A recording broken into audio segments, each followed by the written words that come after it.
a choice right now, between fear and love. It's just a ride. Out of the dark night of ignorance and into the shining light of truth.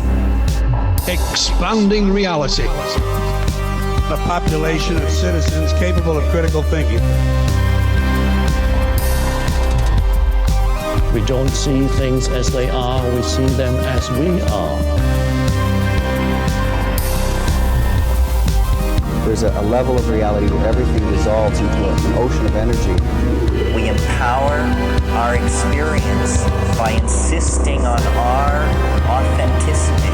That's very profound. Very. Expanding reality. Welcome to Expanding Reality. I am your host, Brandon Thomas. On this episode, God help me with this name, Etienne de la Boetie squared. We go over it, guys. Apologies on the pronunciation. But he is awesome, man. He wrote this amazing book called Government, the Biggest Scam in History. And he, as he says, is not a conspiracy theorist. He's an organized crime researcher. And I think this is wonderful. The way that he puts what government does to us and to everybody. It's not just us. If you can hear my voice on this, your government does this too. And it's all just framed in the idea of organized crime. It's absolutely brilliant, guys. Without any further ado, Etienne de la Boetie squared. All right, ladies and gentlemen, extremely excited to present to you Etienne de la Boetie squared. Did I do that right? Are we even close?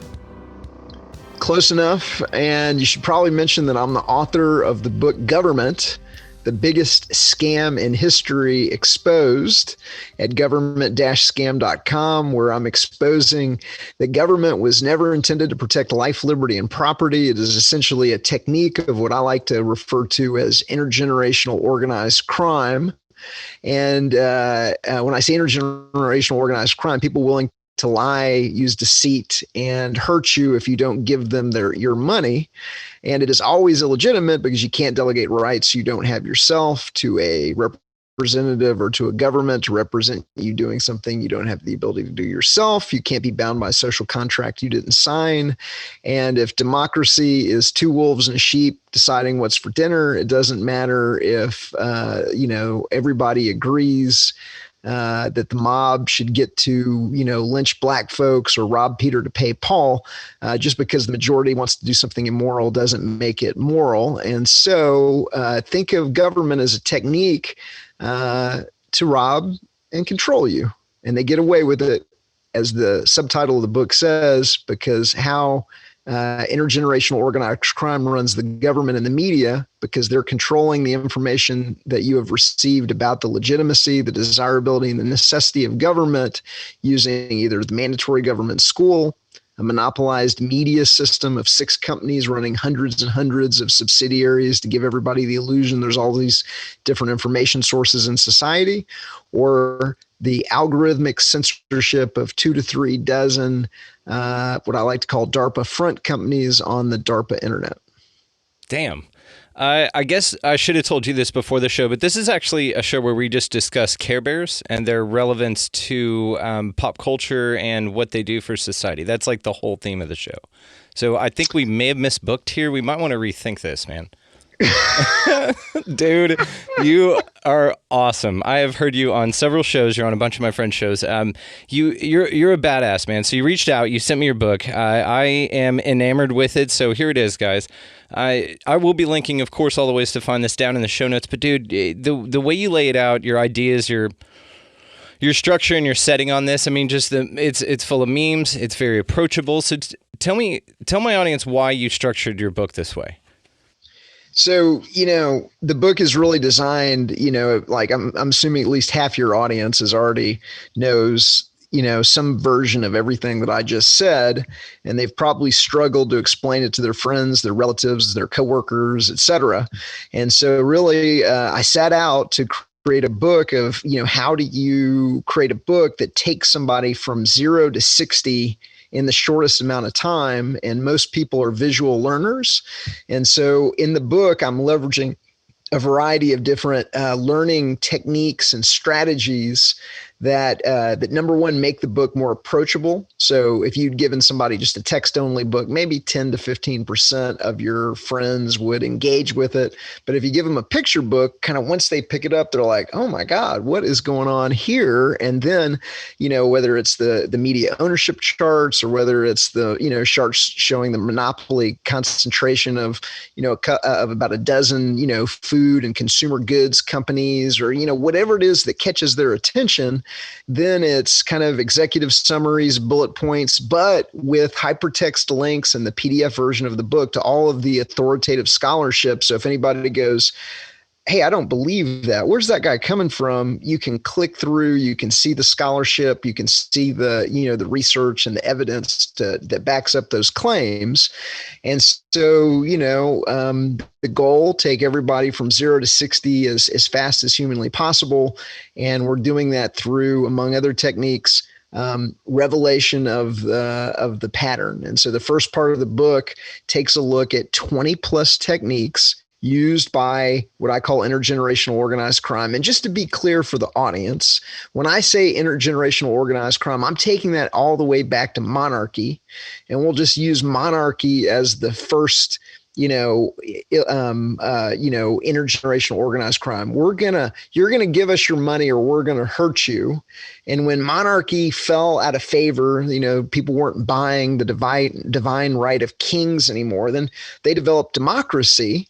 But knowing that because, number one, that they're controlling all of the media of the day, the newspapers, the town criers, whatever it is, they're controlling they've got a disparity of campaign funds to win elections, and they're willing to cheat because they're organized crime. They're always going to be able to control the outcome of the elections. And if that doesn't work, we'll just murder you. We'll use political assassination. It's, just some of the techniques that have been used in the United States when the puppets don't play ball like they want them to.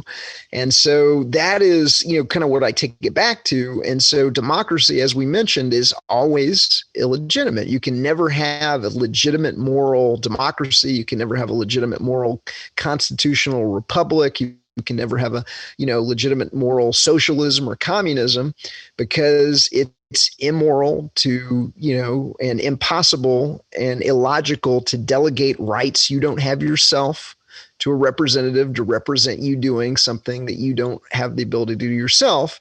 And so, the other part of the book is, I'm a voluntarist, and voluntarism is the idea that among, adults, all relationships should be voluntary. Nobody has the ability to use violence or extortion on anybody else. The government doesn't get a pass from basic morality.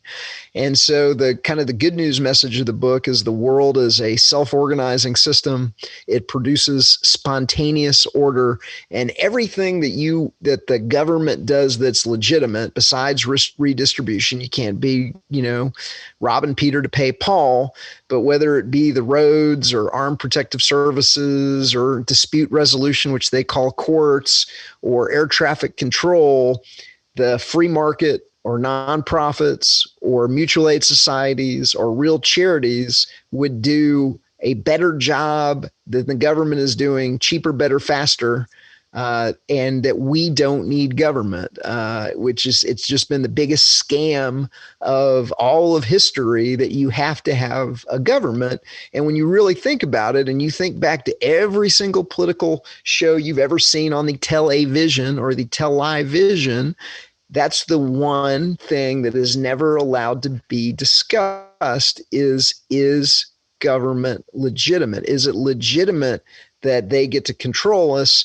And what's the deal with the media being monopolized, into, 6 companies running hundreds and hundreds of subsidiaries. And we have media ownership charts in the book, so you can see what that looks like yourself. And that's one of the ways that people come to insight, is like, oh my God, I didn't realize that this was going on, until they see it with their own eyes. And then all of a sudden you're like, oh, now I get it. They're just controlling every channel and deceiving every audience. And, people think that must cost a fortune. But if you're stealing trillions of dollars, then it probably costs them a couple $100 billion a year, and it's mice nuts. I used to work on Wall Street. We called it mice nuts. It's so cheap to control the media that it might as well be free. They say this about chemtrails too. Everybody's like, why are they spraying the sky? I don't know where you stand on chemtrails, but this is one of the most fascinating things to me, man, because the way that you put it, whenever we talk about you waking people up or trying to tell people about all these Ruby Ridge, anything, 9/11, take your pick, and you start phrasing things like the government, and I think that most folks probably get pretty bombarded from a lot of sides with conspiracy theories and phrased in a way that's pretty unapproachable and something that they can't really relate to. It seems like something really fantasy, like some big bad monster that you can't really put a face to. But when you describe it in the way that you do about it being an organized crime ring, it makes way more sense. It's way more approachable, and it's completely on point. It rings so many bells for me. So what made you discover that association? Well, I'll tell you this. First of all, I'm not a conspiracy theorist. I'm an organized crime researcher. And when you use the term organized crime versus what I believe to be purposefully unhelpful, purposefully undescriptive terms like globalists or elitists or deep state or New World Order, the Department of Justice doesn't have a department of doing something about the deep state. But when you say intergenerational organized crime, and you point to the myriad of ways where this system is handing trillions of dollars to private banks, private companies through the TARP, the TALF, the bailouts, the stimulus, and you can connect all the dots and connect all the players, then there's an expectation that the Department of Justice ought to be doing something about this organized crime system that is robbing society for trillions of dollars. And also when you say intergenerational organized crime and you look at the political situation and the financial situation of the country, then that really makes a lot of things make a lot of sense. This is why the Pentagon can't account for trillions of dollars. This is why they lost, quote unquote, $6 billion in physical cash in Iraq. This explains the $14,000 toilet seats and the $400,000 F-35 helmets, and it explains why Amtrak lost almost $1 billion on food and beverage alone in 10 years. And it just explains, like, if you look at it like that, and then you take a look at the media as being in on it and justifying it and making the whole system seem like it's legitimate, then now, CNN and Fox News make sense. We're just going to argue over the worldwide wrestling match of the presidential elections where they're controlling both candidates. And we're going to cover every verbal suplex and every verbal body blow, but we're not going to tell you that the game is rigged and both wrestlers are owned by the McMahons. It's just, we're distracting the population with everything that comes on the television. And it's not that everything that comes over the television is a lie and is fantasy. 90+% of it is just distraction. I mean, if we'll give you content completely devoid of any reality or news that would help you better understand your situation in life. And you like monster trucks, we'll give you monster trucks. You like home improvement, we'll give you home improvement. You like Care Bears, we'll give you Care Bears 24/7. I think there's like 3 different Care Bear channels, aren't there? Yes, like there's we're Care one of Bear, them. Yeah. Care Bears 8, the Ocho. So a lot of it is just, we're emasculating, humanity by getting them to focus on stuff like children's games played by adults. And I heard it called politricks, and I love that. And I've really adopted that. And, there's tons of metaphors out there, just like what you said. It's this 2 wings of the same bird. That's 2 puppets on the hand of the same entity. Of course, I would hope enough people that know that. What's worse, I think, is the people that know that their governments are fucking them over, and they just go, oh, yeah, but they've always done that. What are you going to do about it? So there's a recognition there that something needs to happen and something needs to change, but there's an unwillingness to put forth any effort other than just that simple blase recognition that the governments that run our countries are crazy and psychopaths, and they're horrible. They're not out for your best good, but somehow they've convinced everyone that they are. How the fuck did that happen? They've got great PR on hundreds and hundreds of different radio stations and television stations, and I mean they're spending billions and billions of dollars to convince you that it's legitimate, that they get to rule you, that they have your best interest in heart, that they're trying to protect you from either terrorists or from mass shootings or from the COVID or whatever it is, whatever the boogeyman of the week is. And they're, they get away with it until you realize that there's a man behind the curtain. And I do agree with you that there are a lot of people that have been emasculated, by the system. They're fluoridated, vaccinated, government schooled, corporate food eating, dumbed down public, but they don't matter. There's still a lot of people that are absolutely awake. They've got more than two neurons to rub together, and they are taking action. And I've been all over the country. I just got back from 30 states in 3 months where we did, 4 different liberty events. We'll be doing a 5th next week at the Jackalope Freedom Fest. But I see people all over the country that know what's going on, that are taking action, and that are getting organized within their communities and fighting back in some way, shape, or form.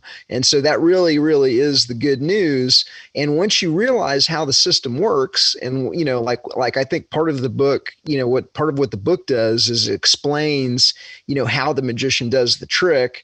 And really, I mean, this is a revolution that's only going in one direction, because once you realize how the magician does the trick, then you don't really get fooled by the trick anymore. And now you're on the trail of it. You're using the right terminology. You've got a, effective tool in the book to be able to explain it to your friends and your family. You know what you need to do to get organized. You're not going to be going after the matador's cape. You're going to be going after the matador. And the book is filled with solutions, how to throw sand into the system. And if everybody is just throwing a little bit of sand into the system, it's not too long before the system, seizes up. And again, it's a revolution that's only going in one direction. Once you realize that the government is illegitimate, you can't have a legitimate government. It's impossible. And also I don't want to spoil it, but they've been sliding the government as a religion to people. So what they do is they're using all of the tool, and the book breaks down Government, the Biggest Scam in History at government-scam.com, breaks down how this organized crime system slips the belief in the legitimacy, the desirability, and the necessity of having a government at all, even though there's no ironclad law of the universe that says you have to have a government, but how the organized crime system slips it to the population as a religion. And so this is the reason. So the flag is the artificially indoctrinated holy symbol. The Bill of Rights and the Constitution are the holy documents. Everybody is forced to go to a mandatory church school where the priest, teaches them about the popes, the presidents, and the legitimacy of the government, and how you can't get along without government. And then they take the kids in middle school to Mecca, Washington, D.C., where they take you into the cathedral, the Capitol that looks like the Vatican for a reason. And they take you into the temples and they show you the deities, and it's all very hushed and reverent. And they're just kind of indoctrinating you into this belief system that produces a taxpayer that's willing to hand over a portion of their money relatively voluntarily, tithe, if you will. There's, the church leadership wears robes, vestments, and, you go in front of the judge and he sits on high, and the building is oversized to make you feel small and insignificant. And there's just a variety of these little kind of tricks and techniques that they use, that once you understand that they're running game on you, well, then all of a sudden you're like, they've been running game on me. And then the game's over. And then you're in the catbird seat. You understand how it's going on. you're focused on the matador and not the cape, and you're able to approach the problem in a way where you're going to be in your own power in a way that you weren't, as long as you think it's legitimate and that you got to do what they say. And that, once you realize that the policeman is a chump that has been, tricked into wearing a costume and shaving his head and using violence on peaceful people for, and it was essentially an indoctrinated statist religion. I mean, now you're in a position of power over the policeman, who is now an object of laughter and derision. So it really is a powerful seat to be in. It really is. And what you said about, being distracted as the masses, that's what it feels like, right? It's just bread and circus. Like there's some people that don't want to know how the magician does the trick. Some people are perfectly fine just living in the illusion. There are a lot of people out there, man, who think that wrestling is real. And so it's these kind of people that we're not talking about waking up here. These are the lost causes. These are the ones that are going to bring us into idiocracy. I mean, you got to ignore the lost causes. So one of the our strategies with the Art of Liberty Foundation is we're not trying to win everybody. We're going after the intelligentsia. We're going after the entrepreneurs, the business executives. We're going after the professoriate. We're going after the bloggers, the vloggers, the content creators, the 10 to 15% of the population that really, really matter, that do things in life, that are, that are organizing their communities, that are doing groups. Like, don't waste your time on people that live their life on a couch in front of a television, being led around by the nose. Go after the people that have turned the television off and that are taking action in their own communities. Organize them, and then they're going to pull the rest of society. And so once the intelligentsia understands how they've been played, and the intelligentsia moves in the direction of voluntarism and understands how the magician does the trick and understands the world as a self-organizing system, then they're going to pull the rest of society behind them. And so, if they've taken the water, if they're drinking the fluoridated water, if they're sucking on the vaccine, you're not going to be effective with them. In some cases, they've already been hit by this chemical weapons program, and a lot of times they're gone. It's not that we don't love them. It's not that you shouldn't, try a little bit, but just don't waste your time on people that don't I forgot the saying, but it's hard to wake up somebody who's pretending to be asleep. There's a lot of people that are serious, educated people that understand what we're up against and the importance of it. Those are the people that you got to go talk to. Forget everybody else. It's like the saying, it's easier to lie to somebody than it is to convince them that they've been lied to. And that idea right there is, I think, why you get a lot of pushback with ideas like this, because there's a lot of pride that goes into that your entire life has been a lie up to this point. And that, there's also not a lot of room for hubris in our society to where people will be as accepting on that side of it once you shift off. But on this side, we're all very welcoming. We're like, hell yeah, get on in here, brother. Come check out the information. Come check out my boy's book over here. It's incredible. Very easy to read in an approachable font. So thank you again for that. It's just pleasing to read, man. So your job is to wake up the wolves, not the sheep. And I've heard about this idea, and I'm a big fan of it, because I think that that's when more action occurs. And I like the 15% of us that are actually doing something. I think I thought that might have been a high number before, but I think you're about right. I think that's really good. So with all of this, man, what was your catalyst into this? Everybody, has a starting point with this. When did you realize that this is what's going on? So I've told this story a whole bunch, but I'll tell it one more time. And so I was working at a think tank in Washington, D.C., one of the big four think tanks in the early 90s. And I had access to a $3,000 a month LexisNexis terminal. And LexisNexis would give you every article, every news story, transcripts of all the major news stores, et cetera. It was kind of the internet before the internet. And I realized that the story that was coming out of Oklahoma City after the Oklahoma City bombing was different, that the mainstream media version was different than what the local news channels and the local newspaper and the alternative media were saying.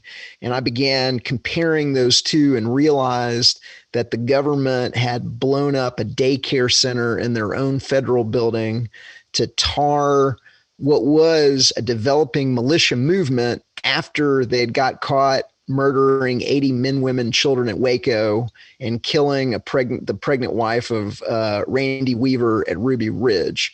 And so after the government burned down a church in Waco, Texas, and murdered 80 men, women, and children, all of a sudden there was a militia movement that was forming in the country.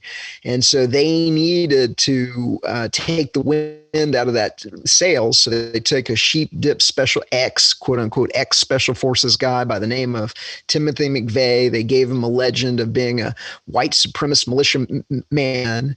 And then they blew up a daycare center in a federal building with a truck to make it seem like the militia was about, white supremacists that blow up daycare centers. And everything that I discovered and all the research that I did ended up being essentially verified and corroborated by something called the Oklahoma Independent Bombing Investigation Committee, led by a state rep named Charles Key. And then all of their research was made into a documentary called A Noble Lie, which you can still find on BitChute and Library and some of the other things. I think it may have been censored off of YouTube, but you might check YouTube as well. But you used to be able to get the full version off of BitChute, but you can see the award-winning documentary, A Noble Lie. And once you realize that the federal government is blowing up daycare centers, then you're like, whoa, something's good. So you start paying attention. And so then I started paying attention and began researching things with all the tools at my disposal, working at one of the big four think tanks. Damn, man. It's a fascinating story because, yes, that is that moment where you put the glasses on and you look around and things say obey and there's lizard people walking around. And you never quite forget that moment. You really look around at everything and you say, okay, shit, I've been lied to this entire time. Everything's a lie. It's all bullshit. But the hardest part, I think, and I'm sure you went through this as well, is that there are still so many people asleep. Now, once you get over that, of course, like we had talked about, those people don't want to be safe. They don't want to know how the trick works. They're just here for the bread and circus. So tell me about the culture war and how effective that is as a tool. Well, so I'll tell you this, the book has been exceedingly effective, and that I've actually had people that have had kind of life-changing experiences just when I've been, flipping them through the book. Like I've had people that right in front of my eyes have come to that moment of insight of like, oh my God, it's like Nazism. I call it flipping somebody through the book, and you can do it once you have a copy of it yourself. But, there's these 20 techniques in the front, and will just flip somebody through the 20 techniques. And by the time, you get to the techniques of, so the 20 techniques show what the technique looked like in the U.S., explains the technique, shows what it looks like in the U.S., in Nazi Germany, in the Soviet Union, and East Germany. And it's got pictures of what it looked like in each time and place. And so, you can kind of like flip through, while I'm discussing it. But whether the technique is the military and the police artificially glorified and celebrated, like you're showing on the screen, or whether it's, warrantlessly wiretapping, the fact they all use political assassination, the fact they all use political rallies, and the population engaged in politician worship, the use of propaganda, concentration camps, black sites, and secret prisons, whether it's the use of torture as policy, all of a sudden, when, about the time that you get to technique number 20, I've had people go like literally just like get it like that. And so because they saw it with their own eyes, because they recognize human beings are really good pattern recognition machines. And so when they see that historical pattern, then they're like, oh, wait a minute, that's a playbook.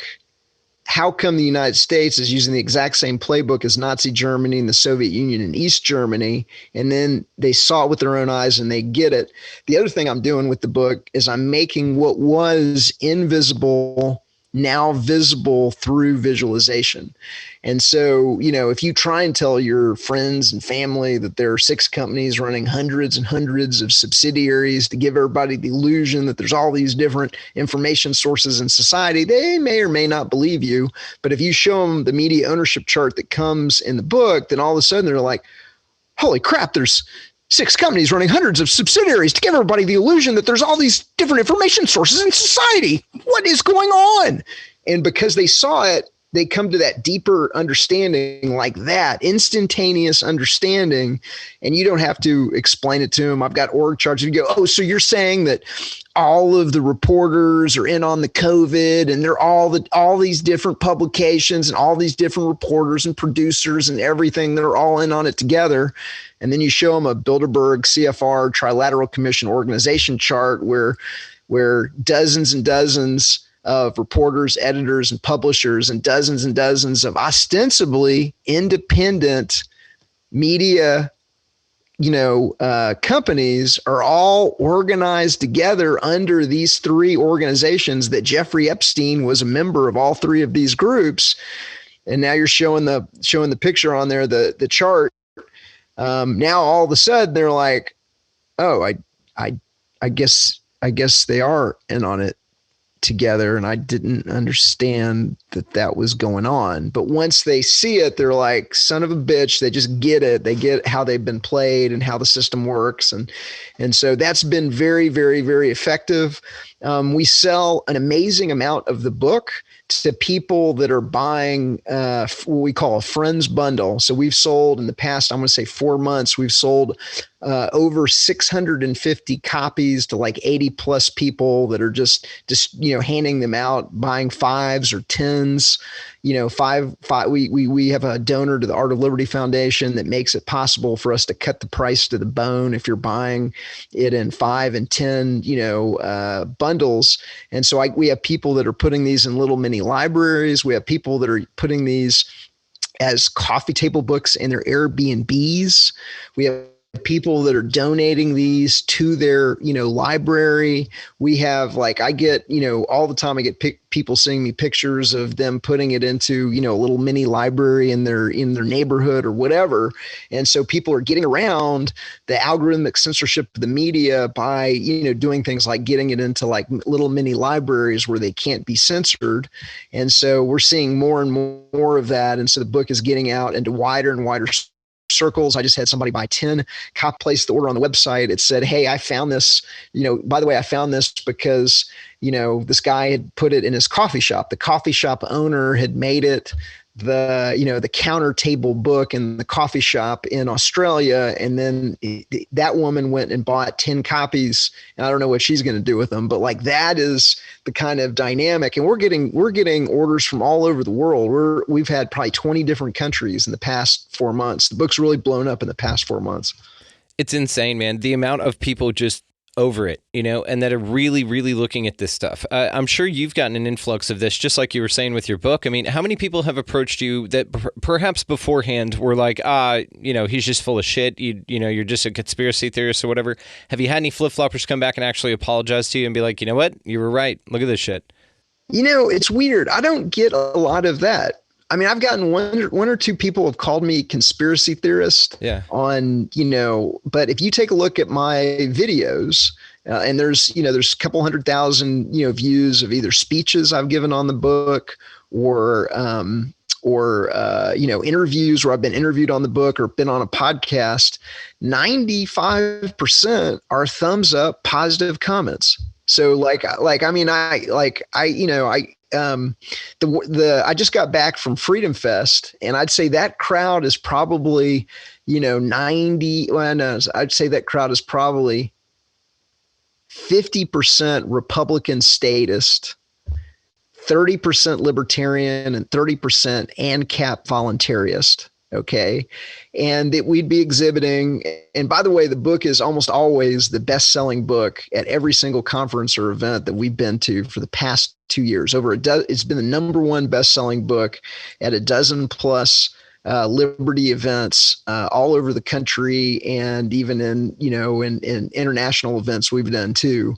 At Freedom Fest, we got edged out by Larry Elder, who sold like 70 books because he was a keynote speaker and he had a scheduled book signing, and we didn't. Unfair. But I think we were probably number 2 according to the guy running the bookstore. But when people would come up to the booth, it was the rare, every once in a while we'd get a Republican that didn't understand how the game was played, and we'd start explaining it, and they would get butt hurt because they would realize that it's a religion, and oh my God, I kind of got chumped. That you could see them get physically upset or whatever. But mostly that I don't get conspiracy theorists. I get voluntarism can't work. Oh, no government. Oh, the world would fall apart. And I'd like to spend a little bit of time on that because that's the subject of my next book that will be called Voluntarism. But the idea that, that you've got to have a government is one of those ideas that the government has slipped to the population through their mandatory government school. And I break it down in the book. They've even changed the definition of the word anarchy, which it means no rulers, doesn't mean no rules. But because the rulers don't want the population to know there's an option on the menu called no rulers, they've used their control of the dictionary and control of the media to, over time, and I show the 1827 definition of the word anarchy from the Webster's dictionary, and I compare it with the modern definition from the Merriam-Webster's dictionary so that you can see how they have changed the meaning of the word in the dictionary. And then I break down who owns the dictionary, the Safra banking family, where the former head of the Council on Foreign Relations sits on the editorial advisory board. And so then you can realize, hey, they're trying to steer people away from the one thing that would free them by associating it with everything from violence to communism to chaos and dystopia, when that's not what the word means at all. It just means no rulers. It doesn't mean no rules. And this idea that if we didn't have rulers, that the whole world would descend into lawless chaos, that's kind of ridiculous on its face. The idea that, for those that have never encountered these ideas before, whether it's roads or air traffic control or everything the government does, you just got to kind of look at the government as a monopoly provider of these goods and services. And it's not going to be that the market isn't willing to provide armed response. Brinks and ADT and Westech provide armed, security response today. But when the Brinks or the ADT guy shows up, he doesn't think that he has rights that you don't. He's not going to arrest you for not wearing a seat belt or for not, because you're smoking a plant in your house or you got a poker game going on. He only has the rights that you have, and you have the right to defend your life, liberty, and property. So you can delegate that right to a security company to exercise that right on your behalf. You don't have the right to decide whether or not your neighbor has a habit that you may or may not like, or should be gambling, or should be engaging the services of a prostitute, or, all of the other victimless crimes where the government uses violence on peaceful people to either engineer society or raise revenue or be able to arrest anybody at any time for anything to keep the population cowed and submissive.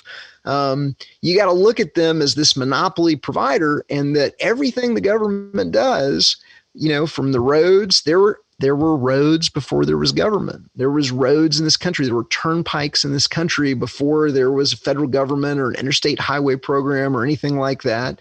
The Canadians have already privatized their air traffic control system, and there's no planes falling out of the sky in Canada. And so, whatever it is that the government does, as long as it's not redistribution, you can't steal from, rob Peter to pay Paul. But as long as you're not doing that, everything the government does, whether it's the courts, which is just dispute resolution, whether it's armed protective services, whether it's air traffic control, you're going to do it better, faster than the government could do. And a great example of that is, the government because it's crooked and it refuses to label GMOs. Okay. And not only did it refuse to label GMOs, it has frequently over and over again appointed Monsanto connected individuals to run the FDA or the EPA or, and what's known in Washington, D.C. as regulatory capture. So what did the market do? The market came up with the GMO project, and they went and they did what the federal government refuses to do, because it's easy to buy off and control the federal government. And we've got a number of different, charts in the books showing how the exact same companies that are getting handed billions and trillions of dollars from the organized crime government, how their executives are going in and out of the federal government. And so there are a bunch of different Venn diagrams where you've got the individual's name in the center of the Venn diagram. And on the left, you've got their role or previous role in the federal government. And on the right, you've got their role or previous role at Amazon or Goldman Sachs or the pharmaceutical industry or Monsanto or, go down the list. But, the government offers the illusion of protecting you, but is easily bought off and manipulated by moneyed interests that are all in on it together in crooked Washington district of criminals. And whenever anything's privatized and the government doesn't have its hands in it, it thrives. It does great because it's under market competition. It's under the best way to do it. You've got to find the most efficient and best way to do it to maximize costs and all that good stuff. But there's also a different care that's taken into it because these are the people that are building for their communities, right? They want their name on that. That's a legacy for them. Yeah. Some of these folks. So whenever we talk about this idea of volunteerism and why people say that the world would just dissolve into chaos, then do you think that idea is based on the fact that large city centers would be kind of the issue here?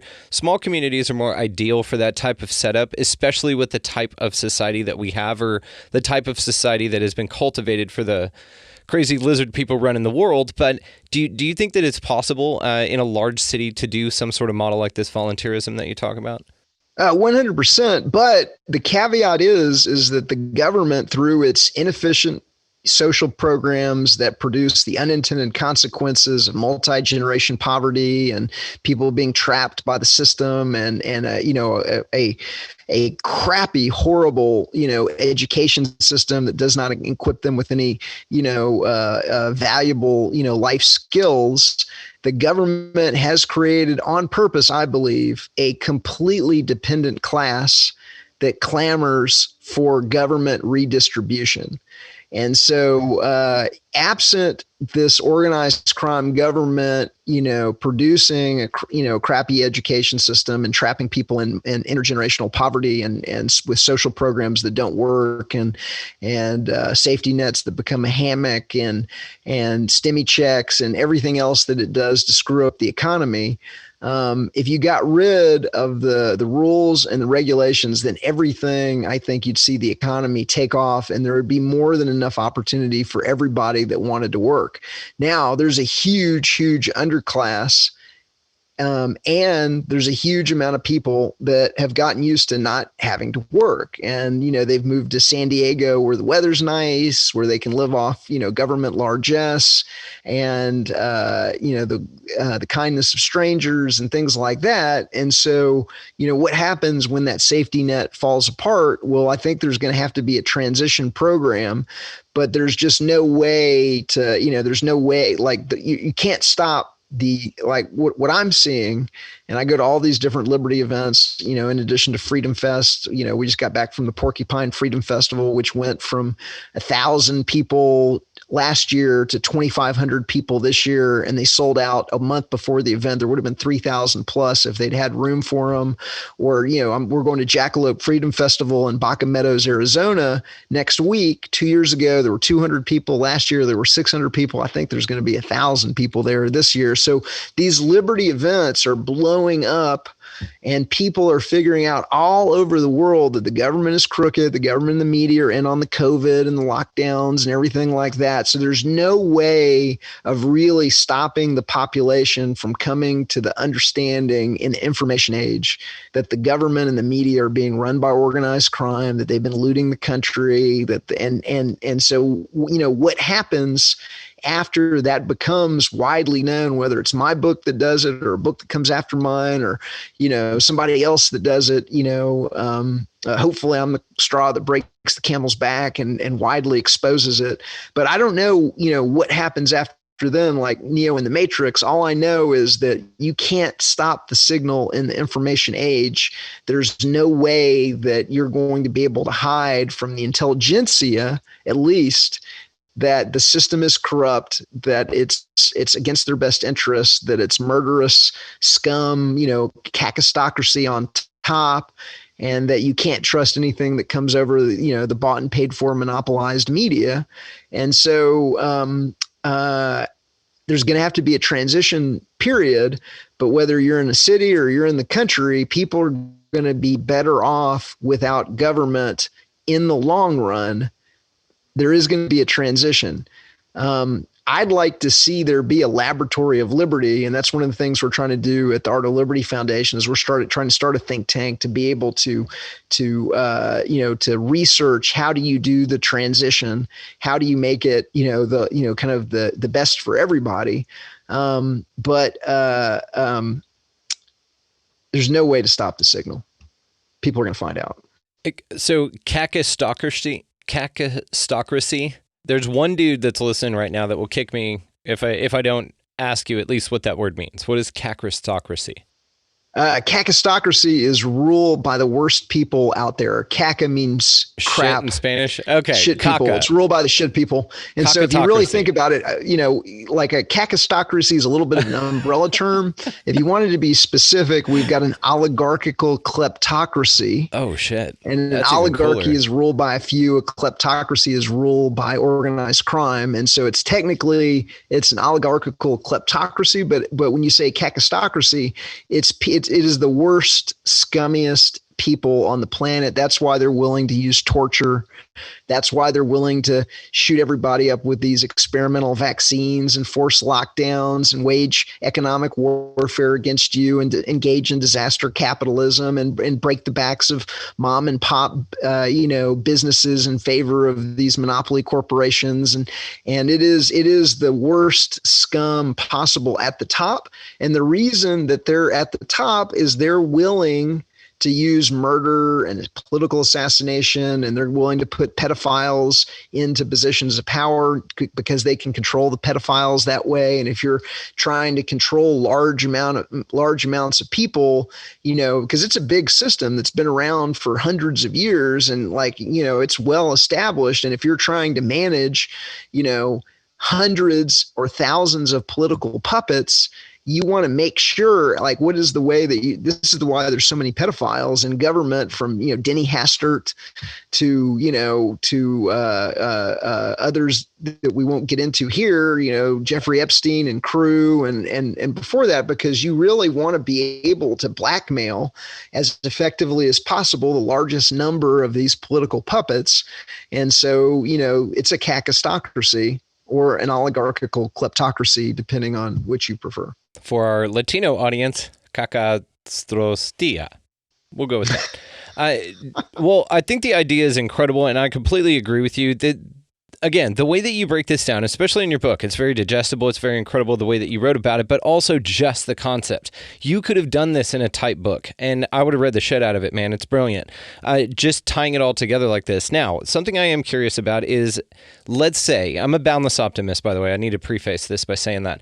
Let's say there is a awareness. Let's use the metaphor of a runaway train, okay? Up until this point, most people don't think that there's anything wrong with the train. They're looking out the window, everything's fine. People like you and I are running up and down the aisles going, it's a runaway train, guys. It's runaway. But it seems more and more now that people are starting to wake up to the fact that it is a runaway train. And let's say that we get to shift over 51%. Let's say that we get this mass consciousness shift where everybody wakes up and goes, hang on, this isn't right and we need to change it. What is the next move? Because there's no fast way to stop a runaway train, right? You've got to kind of slow it down so that the transition's a little bit easier and not as jarring. If you were just to shut the whole thing down, people would fly into the seats in front of them, to stick with the metaphor. So what is the first step in this besides awareness? What's the next actionable thing that people can do? The number one thing they can do is they can educate others. And so that's why the book is so important. And that's why we make it available for free. You can download a free preview copy at government-scam.com, because if you don't understand how the system works yourself, then you can't explain it to others. And if you're going to try and explain it to others, then you really, really need to have a really effective tool to do it. And so, I talked about flipping somebody through the book. Anybody can flip somebody through the book. And so education is 100%, number one. Number two thing you can do is you've got to get organized, and you've got to find the people in your neighborhood, in your life, that aren't spending their life in front of the television, that are good people that want to see, things change for the better. And you've got to get them organized. And one of the things that we do at the Art of Liberty Foundation is that we make it fun to resist government, and we make it fun to do these things. And I don't know if I've told the story that we helped organize resistance in Santa Cruz, California, myself and David Rodriguez, the head of the Santa Cruz Voluntarists and the Gatto Project. And we started with 10 people, kind of 20-somethings to 40-somethings that didn't believe what the government and the media was telling about the COVID. And the next week we had 20. And the week after that, we had 37. And the week after that, we had 400 people on a Facebook group. And we were regularly turning out 60, 70 plus people to peaceful civil disobedience. We were reopening beaches. We were reopening parks. We'd have beach parties, and there would be people surfing, and there would be people playing the guitar and drum circles, and there would be kids and badminton, and it was all ages, and everybody had a good time. And I had one person say, my social life actually improved during the COVID, but we just made it fun to get people together. We'd have documentary movie nights. We'd have documentaries on the beach, on a giant, inflatable screen. We'd have documentaries over at people's houses. We'd have sign painting parties. We'd have cookouts. And it was, and everybody had a good time, and everybody was cool. And once people saw how much fun we were having, more and more people began to join in, and we made it fun to resist, which is one of the reasons why they're trying to crack down on David Rodriguez in Santa Cruz right now, because they got an organized crime government that's paying themselves $300,000 to almost $400,000 a year salaries. And David was exposing that very, very effectively. And so they threw him into jail for 2 weeks to try and shut him up, but he's out now. And so, and when he got out, there were 80 plus people at the courthouse waiting for him, clanging on drums, because like I said, more and more people are realizing this, and you're seeing entire communities that are come together on a weekday to try and help out the leaders. And so there is no way you can stop the signal, but you got to get involved. And so start a freedom cell.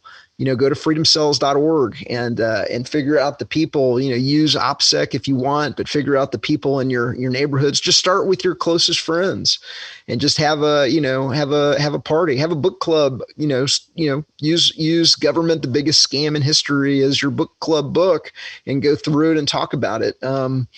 But the main thing you got to do is get involved. Don't spend your life in front of the television. Don't spend your life, go out and make it fun to resist we had a blast. You can have a blast too. That's amazing. Yeah, and absolutely. And you know what? I'll go ahead and link freedomcell.org in the bottom here, just because it's got to do with the show, and let's do it. That sounds amazing. So we'll probably wrap it up here, man, but did you have any final points on this or anything you wanted to add to it? No, I mean,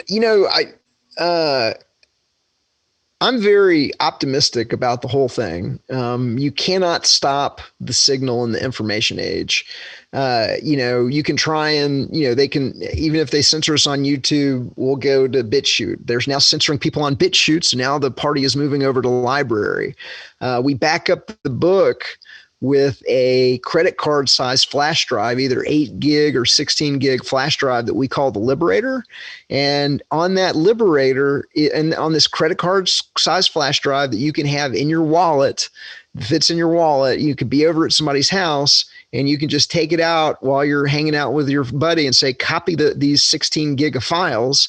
And then there's everything that the government is trying to hide from you. You can we make it easy so that you can make copies of the Liberator yourself. We make it available for free at government-scam.com/Liberator, where if you download the entire Liberator from our Dropbox, you get the book for free, the PDF version of the book with all the links and everything like that for free, along with 16 gigs of evidence of government criminality and all of the some of the leading voluntarist authors and documentarians and filmmakers showing you in either books in PDF or short videos or documentaries exactly how we would be just fine if we didn't have government, how the market could provide everything the government does, either through, nonprofits, mutual aid societies, real charity. And the final thing, I guess the final point I want to make is everybody understands how much the government is stealing from them in their 1040. Okay. Everybody understands what that percentage is for them. Most people don't understand how much the government is stealing from them in what I call the covert taxes. Every time that you get a gallon of gasoline, every time that you get a beer, every time that you buy a pack of cigarettes, every time you pay your cell phone bill or your cable TV bill, or you get an airline ticket or a rental car, just blah, blah, go down the list. There's all of these hidden taxes. And then the final tax that most people don't realize, which we break down in the book, is the tax of inflation. And the government is waging economic warfare against you by stealing the value out of your money, by allowing the banks, who are at the top of the we're in on it pyramid, the money center banks are allowed to engage in something called fractional reserve banking, where when you go to a bank to get a loan or a mortgage, that's not depositor money they lend you. They just tickle the ivories and credit your account with digital dollars, even though that's inflationary and even though that reduces to some small degree the purchasing power of everybody else's dollars that are in circulation. If we didn't have a crooked banking system and we didn't have the government stealing half of our income in overt taxes, covert taxes, and inflation, then everybody would be crazy rich. Your dollar, I want everybody to think about this as my kind of final thought. The dollars that everybody earns and saves today should be buying more and more every single year, as innovations and productivity improvements reduce the costs and the costs of producing and distributing the goods and the necessities and luxuries of life. Instead of your dollar buying more and more each year, your dollar has been losing 10% plus of its purchasing power. We're getting robbed. If we weren't getting robbed, imagine how wealthy that you would be if over the past 10 years you had 100% more take-home income every single year, and in a dynamic where that was going on. That's the cost of government. There would be more than enough money to take care of the poor, the needy, and the disadvantaged if everybody over a 10-year period was taking home twice as much as they took home over the last 10 years. That's the cost of this organized crime government. We should all be filthy, crazy rich if it wasn't for organized crime government and the media that's helping them get away with it by distracting and deceiving the population. Well, the secret space program is not going to fund itself now, is it? So they have to do that. That's why. But I can't thank you enough, dude, for your time. This has been incredible. Your book, of course, right here, guys, I will be linking down in the show notes and everything that we just talked about. Go check this thing out, guys. It's incredibly well done. It's incredible information. The research that you did is fantastic, but also your mission on how it gets out. You give discounts on bulk orders. You give the PDFs for free. I like the way that you're going about it, man. You're doing a wonderful job. Keep up the great work, brother. This is fantastic. Brandon, thank you. And keep up the good work, because we're all doing it together. We're all co-creating the new reality, and it's 1,000 flowers blooming. And, turn off the monopoly media and turn on more expanding reality. Shit, yeah, dude. Oh, final question. Favorite Care Bear? Go. I'm not really familiar with any of the Care Bears, but I do want to say one more thing, because I know you got an international audience. And so one of the things that we break down in the book is it's not the US versus the Russians or the US versus the Chinese. It's the Russian government robbing the Russian people using government. It's the Chinese government robbing the Chinese people using government. And so once that system works out, my goal is to have international copies one day for all the different countries of the world, where you're able to see, because it's just the same, it's the exact same playbook. So I want to take out the East German examples and replace it with the UK or Australia or New Zealand or China or Israel, etc., because it isn't, they're just menacing each other's populations with the specter of war between them, while they're all in on it at the top. They're all running government gubernari mente on their own populations. It's a global awakening. We're waking up the planet globally. People are buying this book from 20 different countries. There's no way they can stop the signal. We're going to have real freedom all over the world. God, man, you got me fired up. You should feel these nipples right now. It's great. Dude, this is fantastic, man. Thank you so much. Honestly, let's do this again, brother. You have an open invite anytime, man. Yeah, thank you so much. Peace, love, and voluntarism. Fascinating guy. Absolutely incredible topic, guys. You've got to check this book out. It is located in the show notes. All the ways to find him, of course, will be located down there, as well as a couple other bonus stuff for you. Some things to research and check out that we had talked about in that episode. So go out into your week this week, guys. Do something amazing for somebody else. Like buy this book. You can add this to your list of really cool things that you do for somebody else. Do that bulk deal and hand a few out. It's worth it, I'm telling you. So as for this show, guys, you can find us at expandingrealitypodcast.com. That is where the links to all of the socials will be found, as well as the YouTube video of this will be up on YouTube. So you can find the link through the website, or just go to YouTube, whatever you prefer. And Patreon's there. All the socials are there. So go check any way to find the show out there. We can be contacted through there or at expandingrealitypodcast at gmail.com. So you can email me either way. So go out into your week this, guys. Again, buy this book, check it out, question your government, look into this kind of stuff, do your own research, man. He did some phenomenal research for this book, so you're welcome to take his word for it, but there's a lot of information out there to be found about how your government has been fucking you for a really long time, and how the more and more you think about it, we don't really need them. So get out of the left-hand lane, go buy somebody coffee or a meal or something like that. And above all, guys, yes, even though our government's full of shit, we are not, and we are united. So go out into the planet this week, guys, and just be good to one another. Thank you all so much for listening. We'll see you next time.